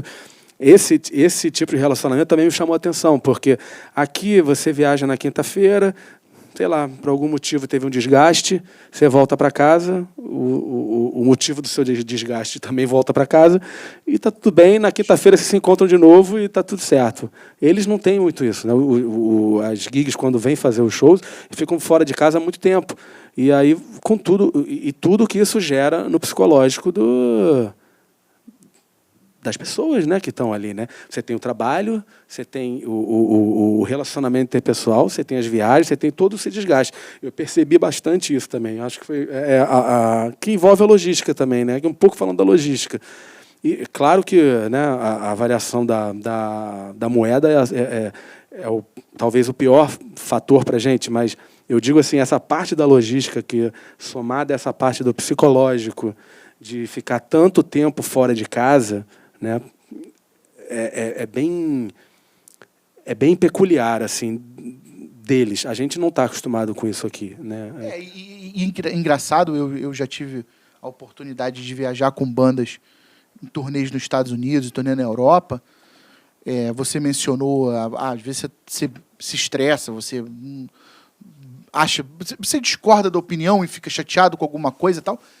Lá, você entra para uma equipe, você sabe que você vai ficar um mês. No caso, numa banda de médio porte, você vai ficar um mês e meio, 2 meses fora. No caso do Iron Maiden, então, em 85, né, no próprio Rock in Rio 1, o Iron Maiden fez a maior turnê da história deles. Foram 2 anos de turnê.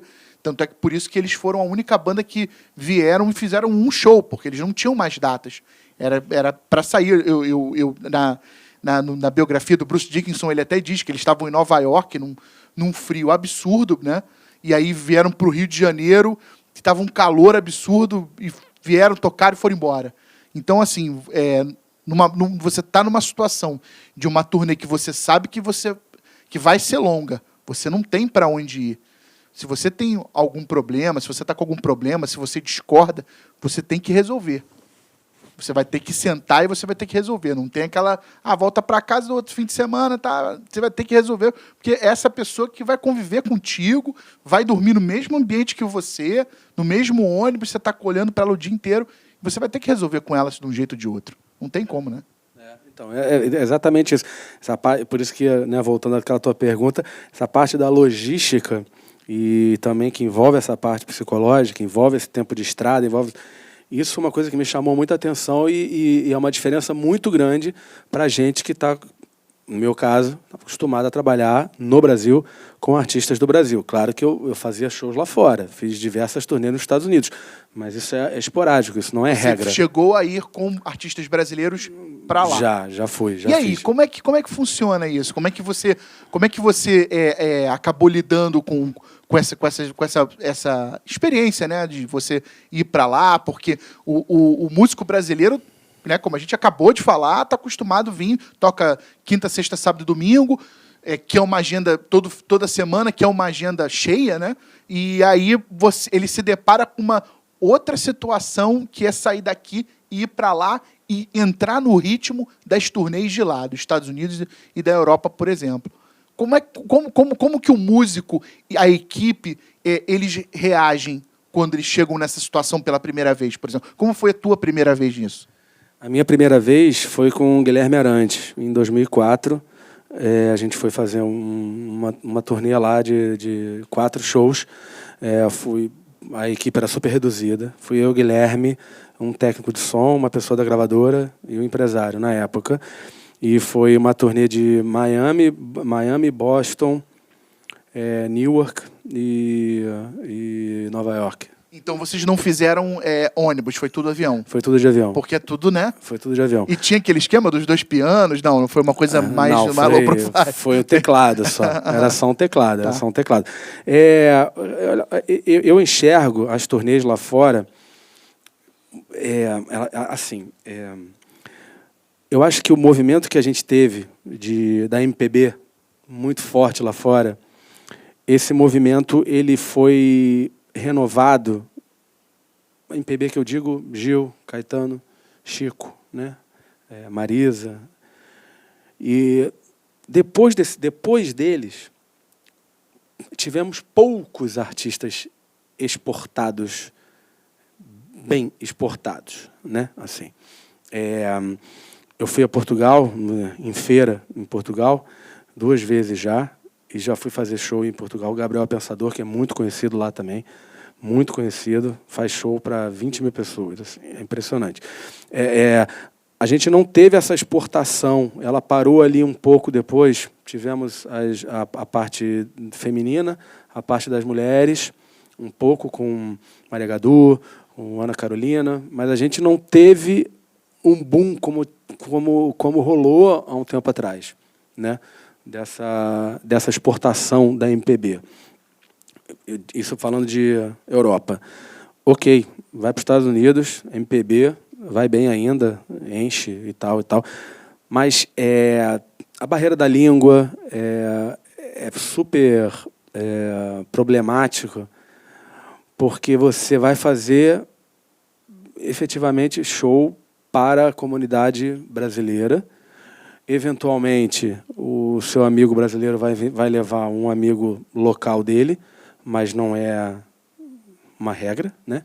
Isso acontece, mas não é uma regra. Então, assim, você tem poucos artistas considerados a antiga world music, que hoje em dia nem mais fala world music, mas o Seu Jorge é um artista globalizado, é um artista que faz show em qualquer lugar, é um artista que leva o local para ver, não só o brasileiro.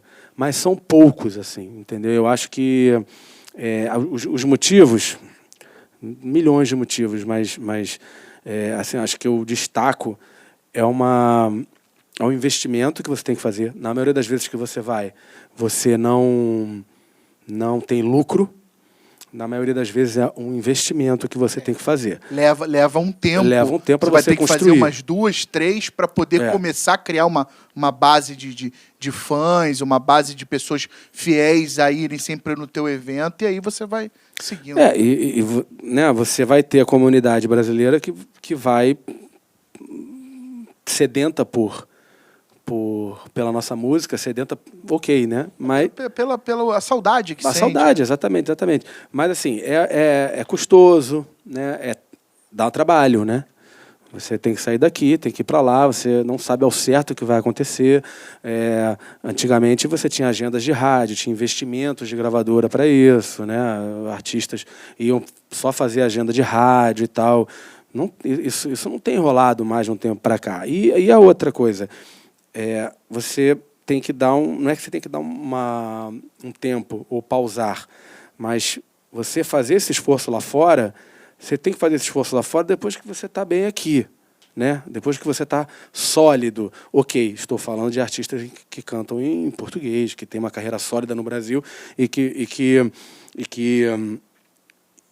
já estão bem aqui, já estão sólidos aqui. Ok, então eu vou reservar 3 meses por ano para ir fazer um trabalho, uma divulgação lá fora, né? E tem documentários maravilhosos que mostram isso. Por exemplo, o Sandy Júnior mostra isso também, muito bem feito. O da Anitta também. Mas eu acho que não é só a barreira da língua, é a barreira de você... Será que eu já estou sólido aqui o suficiente para expandir uma carreira internacional? Para ir para fora, né? Aí... Com certeza, na primeira vez que você não tinha o respaldo das redes sociais, né? Você não tinha o termômetro de você ver pessoas pedindo, quase que simultâneo, né? Vocês foram para lá com a cara e a coragem, né? Na época você já tinha esse envolvimento artístico ou você foi só como parte da crew mesmo? Fui como parte da crew, mas sempre olhando, né? Sempre olhando. Você chegou a fazer com algum dos artistas da estreia, você chegou a fazer algumas turnês para lá? Fiz. Esses artistas que você tinha essa conexão artística, né? Você era produtor artístico deles também. Como você chegava e falava, não, esse artista é um artista que a gente pode chegar e testar ele nos Estados Unidos, ou pode testar a popularidade dele, pode começar uma carreira. Quando você acha que rola esse time para você chegar e resolver investir numa carreira internacional para ele?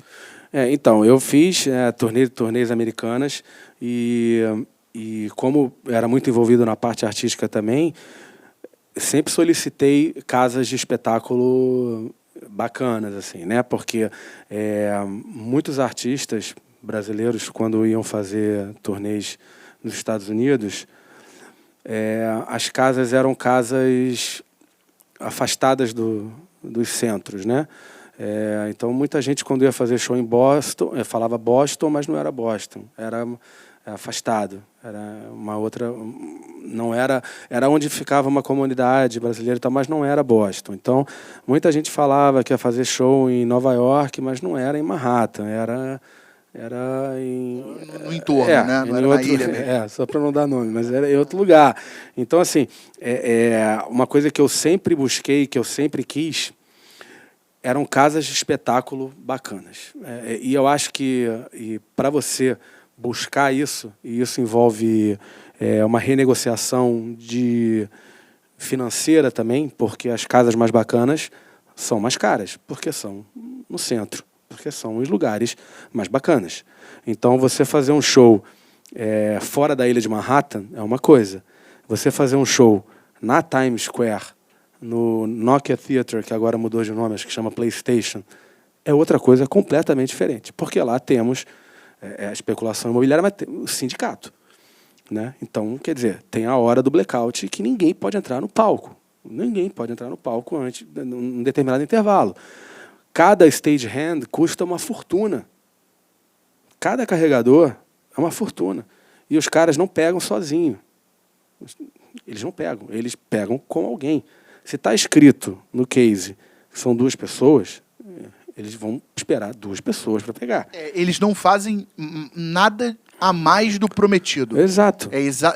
Você contrata o cara para fazer isso, ele vai fazer isso. E isso é custoso. Isso envolve dinheiro.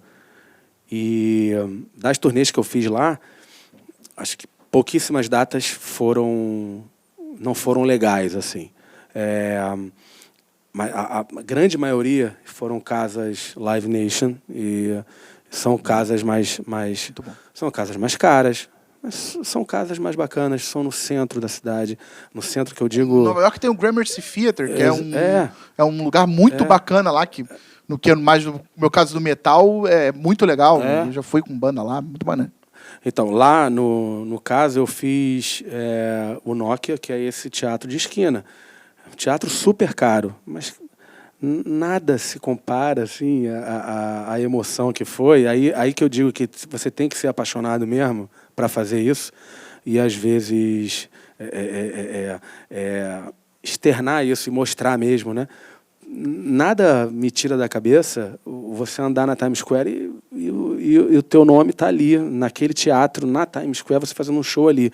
Isso é uma vitória, entendeu? Então, Sem assim, dúvida. aí você vai para Boston, o show foi no Hard Rock, no House of Blues de Boston. Pô, legal pra caramba. Quando eu fui também para a Costa Oeste, já é super diferente. A comunidade brasileira também é grande lá, mas Miami tem muito mais, Nova York tem muito mais, né? E Los Angeles e São Francisco também tem comunidade, mas lá o custo de vida é muito alto, né? Então, possivelmente, precisa ter muita vontade de sair de casa, pagar um ingresso para ver um artista brasileiro. Em uma época do ano que, se for frio, já vai diminuir. São vários fatores. Claro, temos as rádios brasileiras divulgando e tal, mas assim, eu acho que a parte artística de um trabalho para você para você levar a sua carreira para fora, demanda muito esforço, muito esforço. E será que você quer? Será que você precisa disso também? Até onde você... Tudo gira em torno da expectativa, né, que o artista cria em torno do trabalho dele, né? Na verdade, assim, a gente...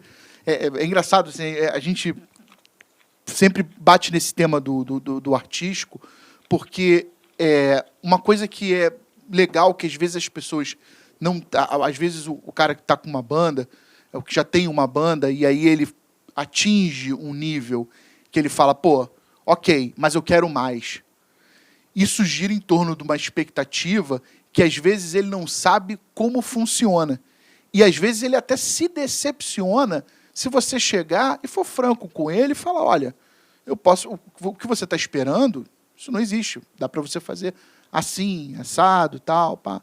Você, obviamente, já passou por essa situação várias vezes, né? Até às vezes o cara pode ficar até chateado com você porque ele acha que você não está dando o valor que ele acha que ele merece como artista. Mas você tem que ser sincero, tem que ser realista com todo o tato, mas assim, se você não disser o que você pensa, a sua opinião e o que você está enxergando, quem vai dizer?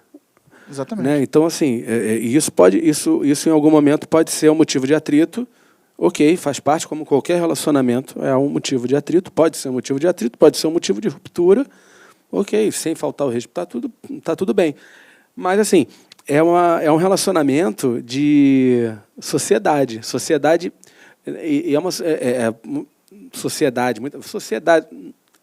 e é também um relacionamento afetivo. É um relacionamento afetivo muito forte.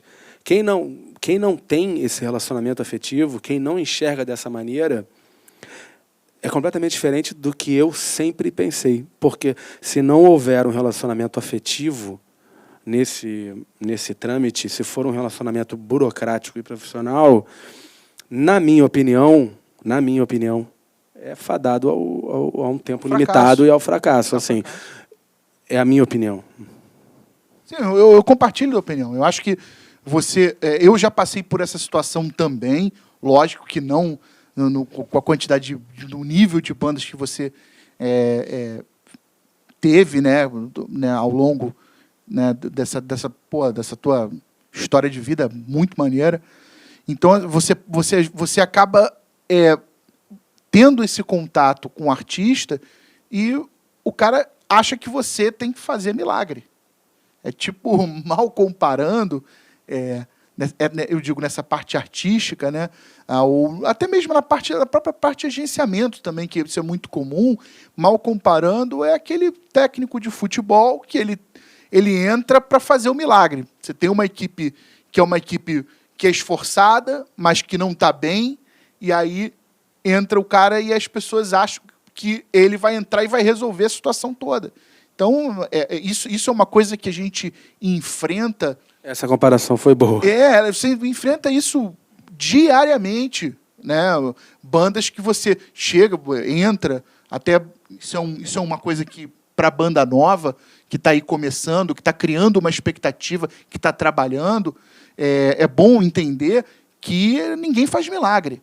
Você tem que saber a sua situação, né? Você tem que saber se colocar no seu lugar dentro dessa situação do entretenimento, da música, e você se associar com pessoas que vão te falar a verdade, que vão chegar para você e vão querer crescer junto com você de maneira simples. Às vezes, logicamente, você deve ter falado um monte de coisa para bandas, para artistas que os caras não gostaram, mas é a verdade. E isso como você mesmo falou, se não for para fazer dessa maneira, né, não é o que você acredita, não é o que você segue nessa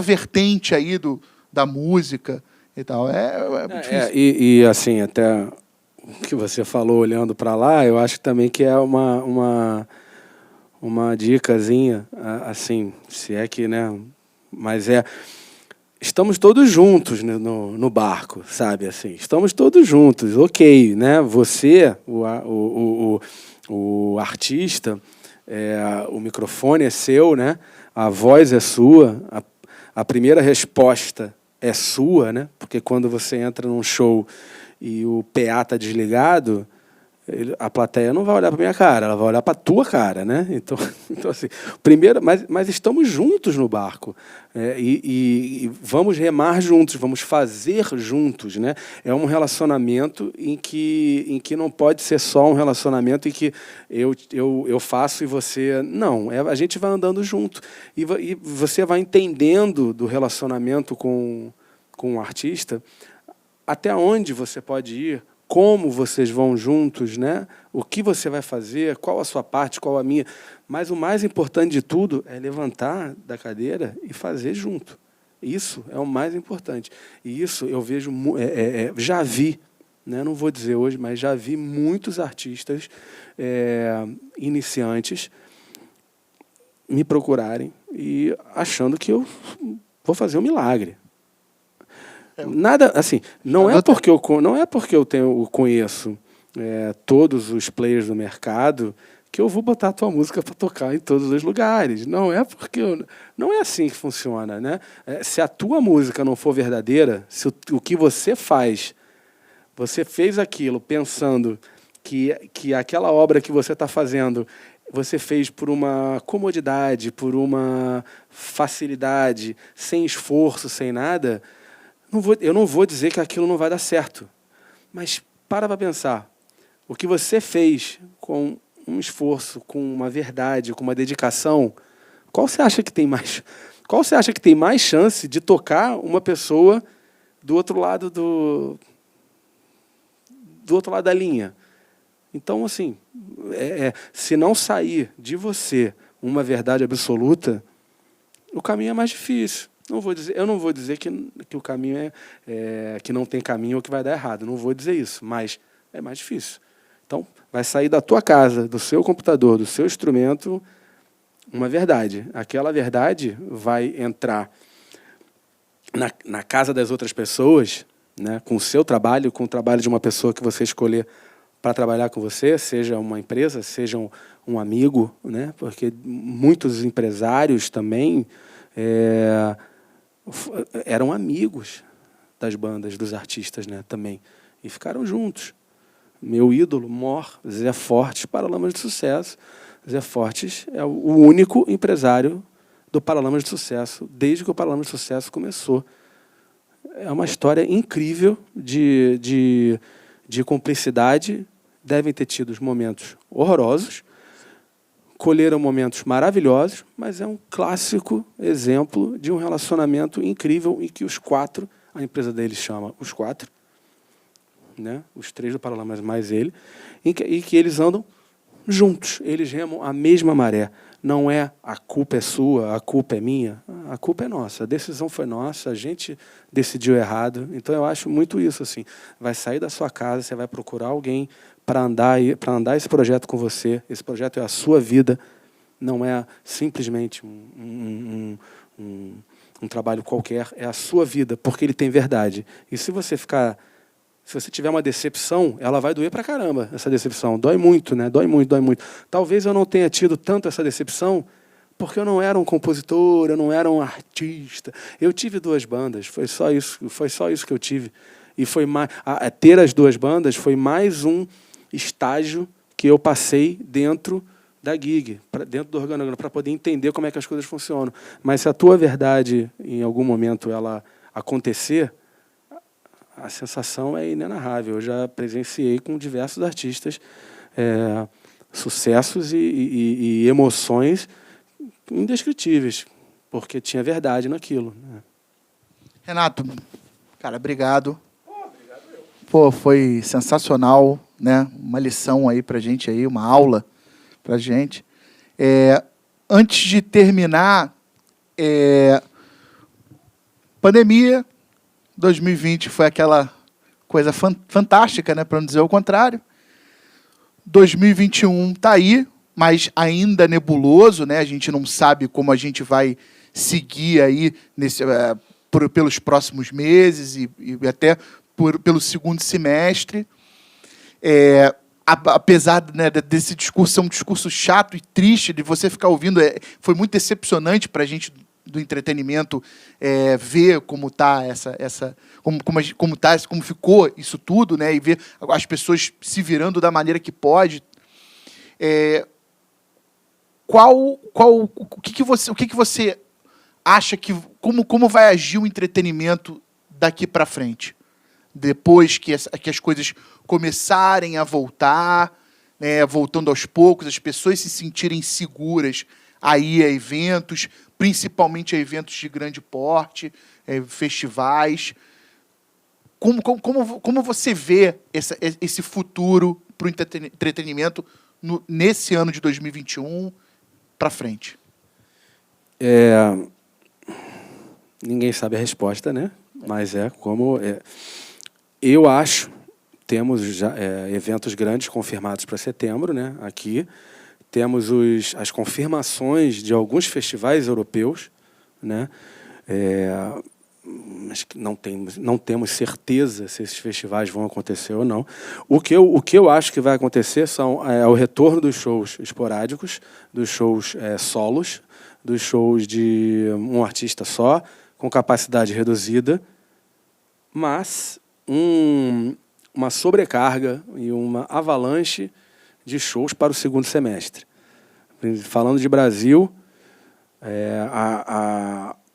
as datas em casas de show vão se tornar escassas, na verdade, porque todos os shows que foram adiados, eles vão ficar acavalados na agenda no segundo semestre. Assim, vindo mais para o Rio, perdemos uma casa de show importante, né? Estamos cada dia mais afunilando, né, mais, né? Então a gente não tem Canecão há muito tempo, o Ballroom virou um prédio, o Metropolitan fechou. Então assim, eu acho que as opções vão se escassando e a gente vai ter possivelmente 2 shows de artistas grandes e que possivelmente a cidade não comporta 2 shows daquele. Não estou falando do Rio, efetivamente, mas estou falando em outra. Você vai ter 2 shows em casas diferentes ou em eventos diferentes de alguma maneira, e a cidade não comporta 2 shows daquele na mesma data. Assim, eu acho que o retorno vai ser dessa maneira, com distanciamento. Eu não me sinto confortável ainda de ir para um show dentro de uma casa com ar-condicionado. Não, eu não me sinto mesmo. Assim. Mas isso não pode durar mais também, porque tá preocupante, né? A gente está vendo as casas de show fechando, diversos amigos passando sérias dificuldades, necessidades mesmo. Várias campanhas eu participei de algumas, várias campanhas para tentar ajudar, mas eu acho que isso ainda vai durar, né, um certo tempo, e acredito eu, 2022, no começo de 2022, eu acho que as coisas voltam ao normal. A gente está em janeiro, começou a vacinação em janeiro, muita gente vacinando, o mundo está se mobilizando para vacinar. Não vai ser algo rápido. Não vai ser algo rápido, mas temos aí um ano até. Eu acho que as coisas vão começar a voltar mais lá para frente. Mas isso não quer dizer que para você ficar parado, né? Você tem coisa para fazer, tem trabalho para fazer, né? E principalmente o artista, se tiver artista vendo a gente, não é porque não tem show que eu não tenho o que fazer, tem conteúdo, cadê? Não, a quantidade de música que foi lançada no ano de 2020 foi absurdo, porque os músicos estão em casa, não estão fazendo show, músico em casa fica com a família e compõe música. Hoje a gente tem a praticidade, né, dos serviços de streaming, que, né, você pode criar uma música, você bota no streaming. Na outra semana você cria, você grava em casa, você bota... Então você, na parte musical, 2020 teve muito material novo, muito artista que não estava lançando coisa de 3, 4, 5 anos até, veio com música nova.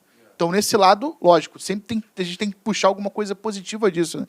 Então, na parte musical, muito artista lançando material novo. Eu acho que 2021 também não vai ser diferente, mas essa parte de entretenimento, né, com certeza, tem que arrumar algumas opções para a gente poder fazer com que de alguma forma se crie. O que você acha, falando nisso, de criar oportunidades? A gente falou há pouco do show do Kiss lá em Dubai, né, que eles fizeram aí no final do ano. O que você acha desse novo molde aí de show? A pessoa compra um ingresso e vê o show por uma plataforma e tal. O que você acha? No começo da pandemia, eu montei o projeto e eu ia botar em prática uma plataforma de lives remuneradas. Eu já acompanho o movimento lá fora. Temos 2 ou 3 empresas americanas que já faziam lives remuneradas, né? Com modelos diferentes, um modelo em que você dá quanto você pode, e um modelo de ingresso fechado, em que você comprava uns vouchers e esses vouchers você usava para assistir determinado. Não é nenhuma novidade para mim, nunca foi nenhuma novidade, mas eu, no começo da pandemia, pensei, né? Falei, pô, vou colocar isso em prática, de repente vai ser uma boa e tal. Naquele impacto que a gente teve logo no começo da pandemia, eu pensei isso. Logo depois eu falei, isso não vai durar. Pensei. Não sou a voz da razão, mas eu pensei, falei, as marcas vão todas nas lives agora, não deu outra.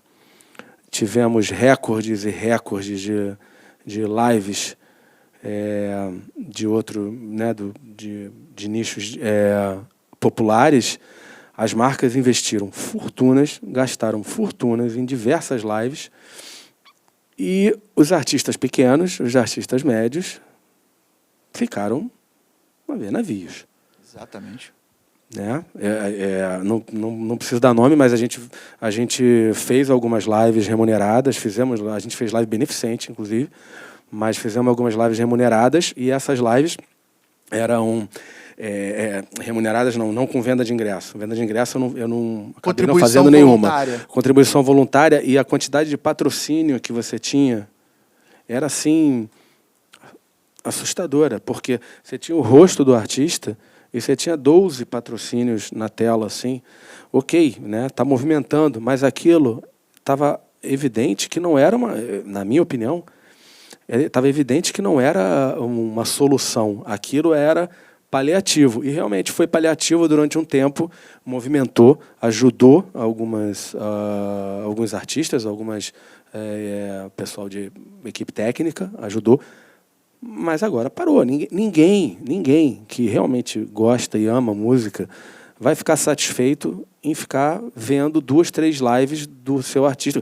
Você tem que ter um diferencial, alguma coisa que saia do comum. Você pegar só e fazer uma live e transmitir essa live, vender ingresso. Na semana que vem você faz a mesma live e vende ingresso desse mesmo negócio. Isso fica repetitivo. Ninguém vai a artista a show. Eu já fui ver show do Santana 3 dias seguidos, mas ninguém Legião Urbana também, mas ninguém vai ver a mesma live 2 semanas seguidas. Então, e aí eu acho que falta não estou dizendo que é fácil, mas falta um diferencial. Você criar um conteúdo diferencial, você criar uma experiência diferencial para o fã que vai comprar aquilo, para você fazer com que uma live, um conteúdo seja diferente do outro e que dê a vontade de você pagar por aquilo na sua casa. Então, assim, as lives funcionaram durante o começo da pandemia. Hoje em dia, você não vê mais aquela avalanche de lives mais. Então, assim, porque foi paliativo, foi bom enquanto durou. Mas não é uma coisa que vai... O modelo híbrido, possivelmente, ele vai continuar aí, de alguma maneira. Por exemplo, eu comprei a live da Billie Eilish, que foi maravilhosa. A live foi um absurdo. Uma produção, assim, incrível. A gente está falando de Billie Eilish. Ela ganhou não sei quantos Grammys ano passado. Um patrocínio gigantesco, alguma marca e tal. Então, eu acho que as marcas foram em cima das lives no começo da pandemia, minguaram depois, porque não dá... Né, assim, também é um comprometimento financeiro delas também muito grande. E os artistas pequenos, artistas menores, ficaram a ver navios, entendeu? Então, assim, eu não acho que é um modelo que vá... ele não é financeiramente saudável, sabe como é que é? Mas as lives remuneradas, temos um exemplo muito bom aqui, a Sound Club Live, da Ju Brites, até fazendo uma propaganda, porque é muito legal o trabalho dela, ela é uma empreendedora nata, assim, e eu acho que o trabalho dela... ele vai somar, quando as coisas voltarem, possivelmente você vai estar em algum lugar e você vai comprar uma live de um show que você vai ver depois, e aí você vai ter desconto naquele show porque você já comprou a live. Então, assim, dá para você fazer algumas experiências, entendeu? E aquilo ser um crossover, ser uma misturada, assim, sabe? Você tentar fazer um mix entre as duas coisas. Mas... porque a experiência do ao vivo, é insubstituível. Então, não acho que... Eu acho que quando o ao vivo voltar, vai ter uma demanda gigantesca.